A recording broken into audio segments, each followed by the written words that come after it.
So చూసుకోవచ్చు ముందుగా మనమైతే సో ఒక tablespoon ginger garlic paste, ఒక half teaspoon garam masala, అదే chicken, 50 grams of curd. So జనరల్గా చాలామందికి డౌట్లు వస్తుంటాయి. సో మనకి కర్రీ కావాల్సిన అయితే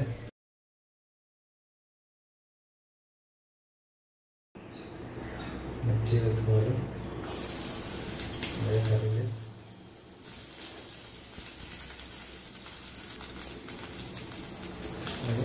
మిర్చి కొంచెం సేపు లిడ్ అయితే క్లోజ్ చేసి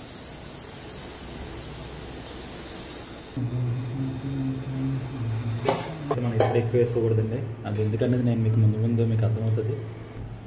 సో ఛానల్కి ఎవరైనా కనుక కొత్తగా వస్తే లైక్ అండ్ సబ్స్క్రైబ్ ప్లీజ్.